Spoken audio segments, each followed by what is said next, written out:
Hi hello people, welcome back to our channel. మన ఛానల్ని ఇంకా ఎవరైనా సబ్స్క్రైబ్ చేసుకోనట్లయితే ఖచ్చితంగా సబ్స్క్రైబ్ చేసుకొని చూడండి.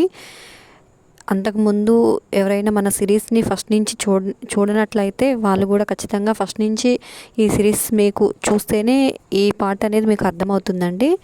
ఓకే అండి, ఈరోజు టాపిక్లోకి వెళ్ళిపోదాం. ఇంకా నువ్వు చావడం ఎందుకు తమ్ముడు? నిన్ను ఈ పరిస్థితికి తీసుకువచ్చిన దాన్ని చంపేస్తాను అని అన్నాడు విరాట్ కోపంగా. అది చచ్చినంత మాత్రాన నా మొహం మామూలుగా అవదు కదా అన్నయ్య అని అన్నాడు గిరీష్ ఏడుస్తూ. నువ్వు ఎందుకు తమ్ముడు? నిన్ను ఫారిన్ పంపించి ఎంత ఖర్చైనా సరే ట్రీట్మెంట్ ఇప్పిస్తాను అని అన్నాడు విరాట్.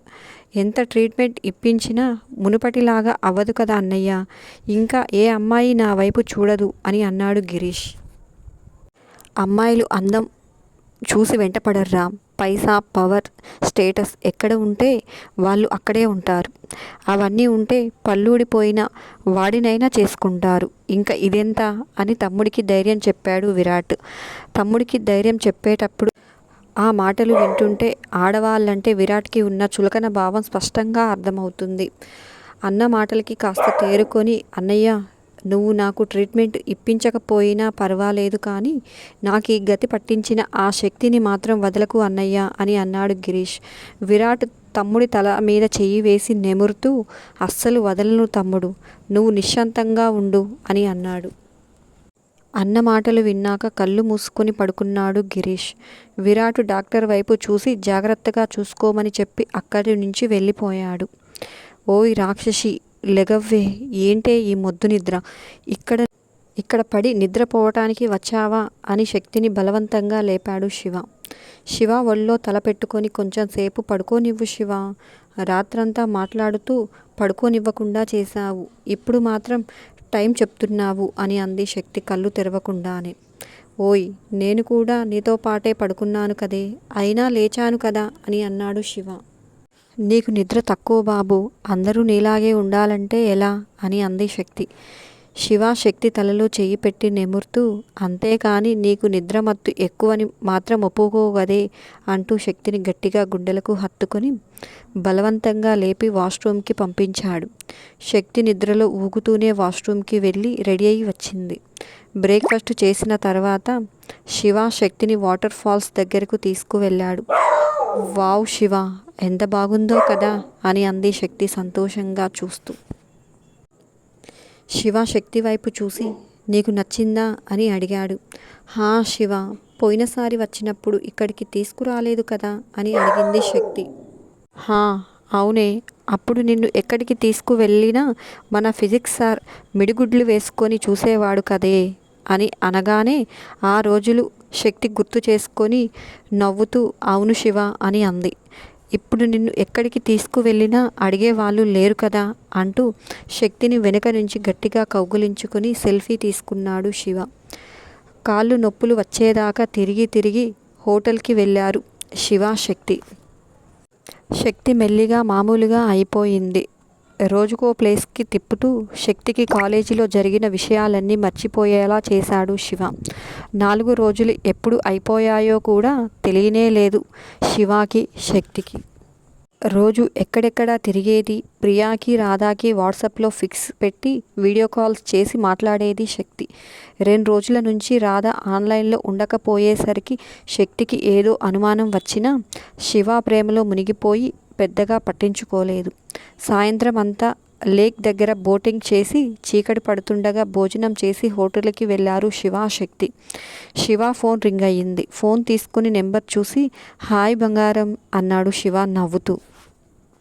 హలో అన్నయ్య అని అంది రాధ. రాధ గొంతు వినగానే, ఏంటి బంగారం వాయిస్ అంత డల్గా ఉంది అని అడిగాడు శివ కంగారుగా. ఏం లేదు అన్నయ్య, నేను మామూలుగానే ఉన్నాను అని చెప్పింది రాధ. వెయిట్, నేను వీడియో కాల్ చేస్తాను అని అన్నాడు శివ. రాధ వద్దు అనే లోపే శివ కాల్ కట్ చేశాడు. శివ కంగారుగా ఉండడం చూసి శక్తి కూడా శివ దగ్గరకు వచ్చింది. ఏమైంది శివ అని అడిగింది శక్తి. ఉండవే అంటూ రాధాకి వీడియో కాల్ చేశాడు శివ. రాధ కాల్ లిఫ్ట్ చేసింది. ఏంటి బంగారం, మొహమంతా అలా పీక్కుపోయింది అని అడిగాడు శివ బాధగా. సారీ అన్నయ్య, మీరేదో 4 రోజులు హ్యాపీగా ఉండడానికి వెళ్తే నేను అనవసరంగా మిమ్మల్ని డిస్టర్బ్ చేస్తున్నాను అని అంది రాధ. హేయ్, ఏం మాట్లాడుతున్నావే? నువ్వు కాల్ చేయకపోతేనే మేము ఫీల్ అవుతాము. నువ్వు నీ ఓవర్ యాక్షన్ చేయకుండా మీ అన్నయ్య అడిగిన దానికి సమాధానం చెప్పు అని అంది శక్తి. ఒంట్లో కొంచెం నీరసంగా ఉంది అన్నయ్య అని అంది రాధ. అదేంటి నాన్న, అంత నీరసంగా ఉంటే బావకి చెప్పలేదా హాస్పిటల్కి తీసుకువెళ్ళమని అని అడిగాడు శివ. హాస్పిటల్కి వెళ్ళామన్నయ్య అని అంది రాధ. వెళ్ళావా? ఏమన్నారు డాక్టర్? అంత నీరసం ఎందుకు వస్తుందని అడిగాడు శివ ఆత్రంగా. రాధ ఏం మాట్లాడకుండా మౌనంగా ఉంది. చిన్న, ఏమైందిరా అని అన్నాడు శివ. రాధ మౌనం శక్తికి కూడా ఎందుకో కంగారుగా అనిపించింది. ఏమైందే? ఏంటి అలా ఉన్నావు? నువ్వు చెప్పకపోతే ఇక్కడ మా గుండెలు ఆగిపోయేలా ఉన్నాయి తెలుసా అని అంది శక్తి. అన్నయ్య, నేను నేను అని రాధ. ఏమైంది నాన్న అని అడిగాడు శివ ప్రేమగా. నేను తల్లిని కాబోతున్నానన్నయ్య అని అంది రాధ. ఆ మాట వినగానే శివ మొహంలో చెప్పలేని సంతోషం ఎగిరి గంతేసినంత పని చేశాడు. హే రాక్షసి, నేను మామని కాబోతున్నానే అంటూ శక్తిని గట్టిగా కౌకలించుకొని ముద్దులు పెట్టసాగాడు. కానీ శక్తికి మాత్రం రాధ మొహం చూస్తే ఏదో అనుమానంగా ఉంది. బంగారం, ఇంత గుడ్ న్యూస్ చెప్పి అంత డల్గా ఉన్నావేంట్రా? బావలేరా అని అడిగాడు శివ. రాధ మాట్లాడకుండా మౌనంగా ఉంది. రాధాని అలా చూసేసరికి శివాకి కూడా సంతోషం పోయి అనుమానం మొదలయ్యింది. ఏమైందిరా అని అడిగాడు శివ ప్రేమగా. అన్నయ్య అలా అడిగేసరికి ఏడుపు ఆపుకోలేకపోయింది రాధ. అన్నయ్య అంటూ బోరున ఏడవటం మొదలుపెట్టింది. హో గాడ్, ఏమైందిరా అని అడిగాడు శివ కూడా బాధపడుతూ. అన్నయ్య, అత్త అత్త అని వెక్కి వెక్కి ఏడ్చింది రాధ. అత్త ఏమన్నా అందా అని అడిగాడు శివ. అత్త రేపు హాస్పిటల్కి తీసుకువెళ్ళి అబార్షన్ చేపిస్తుంది అని చెప్పింది రాధ ఏడుస్తూ. వాట్ అని శివ శక్తి ఇద్దరు ఒక్కసారిగా గట్టిగా అరిచారు. హా అన్నయ్య, నేను వద్దని ఎంత బ్రతిమిలాడినా వినిపించుకోవడం లేదు అని ఏడుస్తూ ఉంది రాధ. శివకి మేనత్త రేవతి మీద పట్టరాని కోపం వచ్చింది. ఏంటంటా తన బాధ అన్నాడు శివ కోపంగా. పెళ్ళై 2 నెలలు అన్నా కాలేదు, ఇప్పుడే మీకు పిల్లలెందుకు? రేపు ఈ కడుపుతో కాలేజీకి వెళ్తే మా పరువు ఏమవుతుంది? అలా అని ఇంట్లో కూర్చుంటే కోడలు డిగ్రీ కూడా చదవలేదు అని అంటుంటే ఇంకా మాకు విలువ ఏముంటుంది? నీ భర్త వాళ్ళ స్నేహితుల దగ్గర తలెత్తుకుని తిరగగలడా అని అంటుంది అన్నయ్య అని అంది రాధ ఏడుస్తూనే. అది వినగానే శివ కోపం నశాలానికి అంటుంది. మరి అలాంటప్పుడు కొడుక్కి అప్పుడే పెళ్ళెందుకు చేసిందంట? డిగ్రీ కంప్లీట్ అయ్యాకే చేస్తే సరిపోయేది కదా అని అన్నాడు కోపంగా.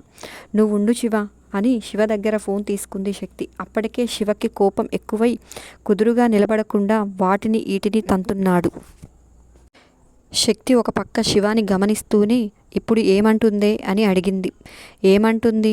ముందు జాగ్రత్త తీసుకోవాలని నీకు తెలీదా? మీ అమ్మ ఇలాంటిది కూడా చెప్పదా అని కాసేపు వాళ్ళని తిట్టిపోసింది. రేపు హాస్పిటల్కి వెళ్ళి అబార్షన్ చేయించుకోవాలి, త్వరగా రెడీ అవ్వు అని చెప్పింది రాధ ఏడుస్తూ. ఆ మాటలు వినపడగానే శివ చేతిని గోడకేసి గుద్దబోయాడు. శక్తి వేగంగా లేచి వెళ్ళి ప్లీజ్ శివ అని చేయి పట్టుకొని ఆపి బ్రతిమలాడింది. శక్తి మొహం చూడగానే శివ చేతిని వెనక్కి తీసుకున్నాడు. ఫోన్ తీసుకొని ఇంత జరుగుతుంటే బావేం చేస్తున్నాడు అని అడిగాడు శివ కోపంగా. మనకి ఇప్పుడప్పుడే పిల్లలు ఎందుకు రాదా? నా బిజినెస్ ఇంకా సెట్ అవ్వలేదు, నీ చదువు ఇంకా పూర్తి కాలేదు కదా, ఈసారికి అమ్మ చెప్పినట్లు చేద్దాం అని అంటున్నాడు అని అంది రాధ. డామిట్, బిజినెస్ సెట్ అయినప్పుడు పిల్లలు పుడతారా? దేవుడిచ్చినప్పుడు తీసుకోకపోతే తర్వాత ఎంత ఏడ్చినా దొరకరు. ఈ పిల్లల కోసం ఎంతమంది భార్యాభర్తలు గుడుల చుట్టూ హాస్పిటల్ చుట్టూ తిరుగుతున్నారో ఒక్కసారి చూపించు ఆ పిచ్చోళ్ళకి అని అన్నాడు శివ కోపంగా.